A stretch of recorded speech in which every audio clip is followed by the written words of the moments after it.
Welcome, I'm Jon Caldara, president of the Independence Institute and your devil's advocate. Later on, we're going to talk about my son, so stick around for that. But first, you know him, you love him, from Colorado politics, the one, the only, the lovely and talented Joey Bunch. Thanks for joining us. Glad to be here. Hey, we were just talking beforehand as we started roll tape on this. We just lost a buddy of ours, someone I worked with for years at the Independence Institute as a reporter, and somebody you knew a lot longer, Trent Siebert. Yeah, terrifically talented person. I've just been in a funk all day long about it. Terrifically talented person. I don't think I've ever known anybody like Trent, both in his talent and his character. He's a wonderful personality. You know, the world of journalism lost a hero, and I've lost a good friend. Well, and also, to sing his praises, you can't help but talk about his personality, all right? We have this image of reporter as, hard drinking, hard writing, messed up hair. Trent Siebert personified that. I've never known a guy who was so proficient, who could close down a bar so well as he could. Night after night after night. I never knew anybody quite like him. He, I could tell stories that wouldn't be fit to put on television. Yeah, I was just going to say, why don't you tell us about the time and then I realized, no, we better not tell that story. We might better not tell that story. Well, I've heard this story. I wasn't there that night, but he walked into a bar and his current girlfriend and his new girlfriend were both there at the bar together, and one threw a drink in his face, and somebody in the audience in the crowd said, "I thought that only happened in movies." And when I think of Trent Siebert, I think that only happens in movies. We'll miss him. What a great reporter, but also just a great guy. All right, but I asked Jon here to talk about the changing ballot scene that's coming up. We are now on the verge of hardcore political season. Once Labor Day happens, things start flying, the ads start coming out, people get tired, the mud flings. Let's talk about the personalities first. Size up where the gubernatorial candidates, where that campaign is. Well, Jared Polis has got a lot of money. He's got, I think, $13 million. Walker Stapleton, the Republican, has got about $2.5 million. Money talks in politics. And Walker's money, he's had to go out and ask, right? Yeah, and about $1 million of it came out of his own pocket. So. Wow. And for Polis, he spent, $11 million to win the nomination, and then has put more in now. Right. So this is his money. Right. He's going to spend $3 million out of his own pocket for TV advertising in October alone. So, I think the Republicans' talking point that Stapleton is trying to buy this election, it's kind of hard not to see that when you look at the amount of money. Stapleton's trying to buy I'm sorry.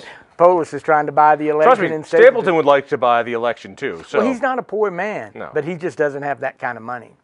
How's the narrative shaping up? It's interesting that Polis now has said this proposed fracking initiative that would ban fracking within 100 feet of a school or a house. He's now against this, which is odd because he was put on the ballot before a proposal that did almost the same thing. It was 2,000 feet. Yeah. So I guess there's a difference between 2,000 feet. I'm for that. 2,500 feet. No, that's too far. Right. Well, he says it's just not the time or the place to do this, meaning this election while he's on the ballot, because he would like to see oil and gas money not come out against him, because Anadarko, Nobel, they can write $1 million checks as long as he can. And I talked to Dan Haley last week. He's the president and CEO of the Colorado Oil and Gas Association. And Dan says their primary focus is to defeat Initiative 97, which would be 2,500 feet. But if you think about a radius, that's a mile. That's a mile. And Jared Polis, I saw him speak to the Colorado Oil and Gas Association. So in other words, when you say mile, you're talking about here's a house, and for 2,500 feet in all directions of that house, you do that circle. That's a mile's worth of property that you can't do it. It shuts down. Not just houses. It shuts down schools, most of the businesses. state. Yeah, even Jared Polis told the Colorado Oil and Gas Association at their annual Energy Expo, it's essentially a ban, is what it is, and he doesn't favor that, banning an industry. Now, 4 years ago, he did. My brain hurts. 4 years ago, he wanted to do this very thing. Now he's against this very thing. Welcome to politics. It's politics. It kind of reminds me, as Mayor John Hickenlooper was so good at pushing a tax increase each election cycle. And in Denver, that's two elections a year. Amazingly, when he ran for re-election, he didn't push any tax increase. It's funny how that works. That's strategy. That's what they call it. Do we have poll numbers yet? No, I've seen some. I've had people express internal polling to me that shows that that Polis is got a lead. And, you know, we're looking at a blue wave here. How big that wave is, we don't know yet. But I think a lot of these ballot initiatives are counting on a lot of liberal voters being energized because of President Trump. And I think that's what Jared Polis is counting on, too. The less he can talk to the voters, the better Jared Polis is. The Democrats came out swinging already with an ad that links Walker and his support of Trump. Will this be the major theme? It will be. It will be. You know, Polis is going to try to link him to Tom Tancredo. He's going to try to link him to Donald Trump, and Donald Trump isn't helping Walker Stapleton. You know, Walker said he would be glad to have Donald Trump come and campaign with him. I don't know. We don't know what's going to happen in the next 70-something days to Election Day with the president. You know, is he going to be running with the president, or is he going to be running from the president? In the same way, Polis probably doesn't want to be called a rich Boulderite elitist, and that's how he'll be pegged, and that's not a difficult thing to do for Jared Polis. You know, his district, he's good for his district, but the rest of the state ain't Boulder. Well, that's why I say that the less he can stay out in front of tough questions and not answer tough questions, not remind people. Are you having a hard time getting answers? I am from both campaigns. Really? But, Tell me about that. You know, it's that they both seem to, you know, it's the way campaigns are conducted these days. They don't do it with rallies and even debates. You know, they're really probably only going to do about 4 debates.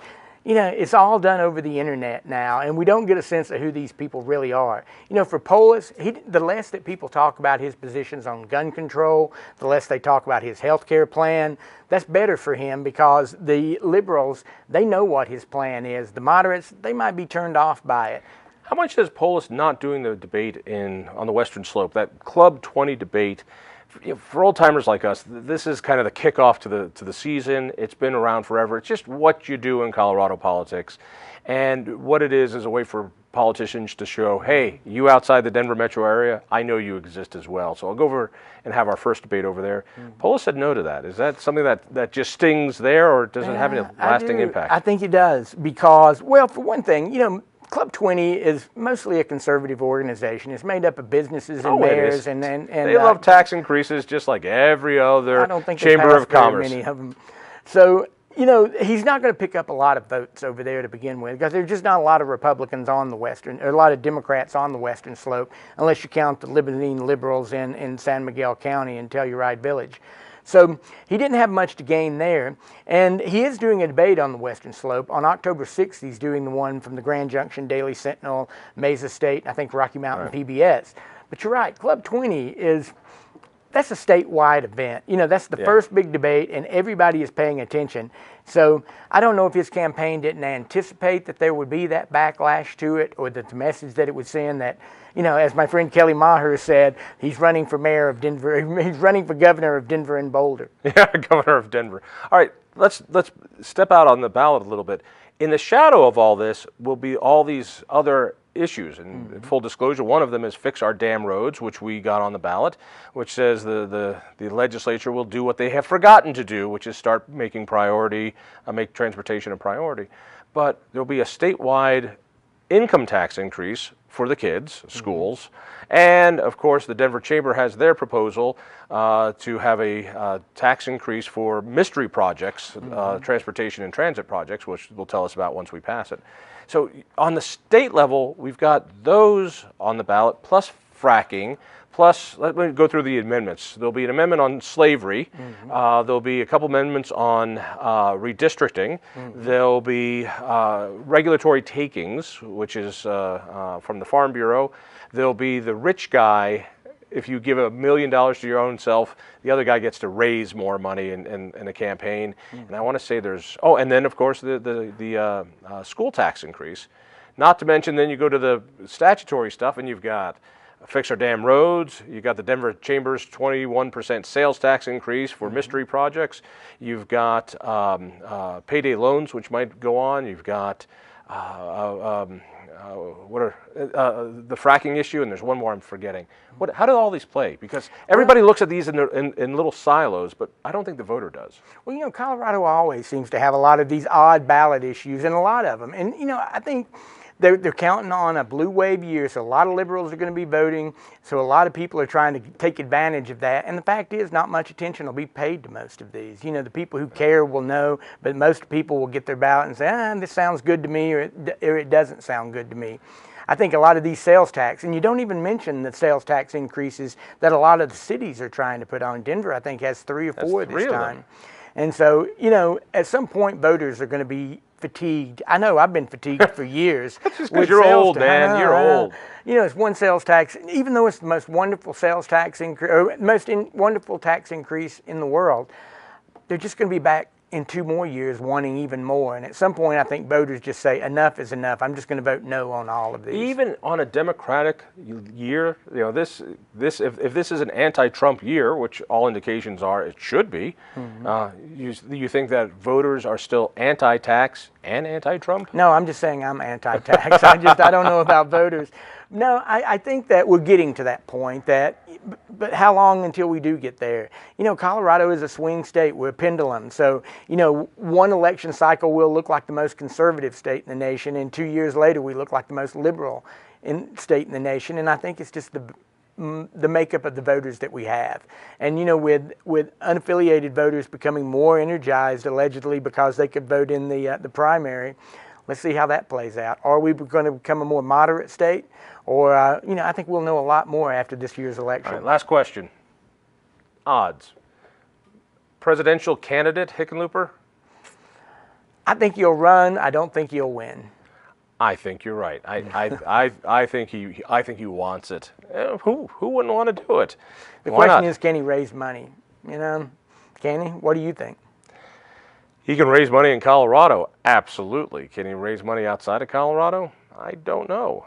Is he where the party is? I don't see him being able to grab the limelight from all the others who believe it's their turn, the Warrens of the world. So, but who knows? Well, listen, I didn't think Trump would be president. So, former bartender as president. Well, Hickenlooper is a moderate, and I don't think the Democratic Party is a party of moderates right now. If he's a moderate, then I'm a liberal. So there we go. All right, Joey, thank you. Stay tuned.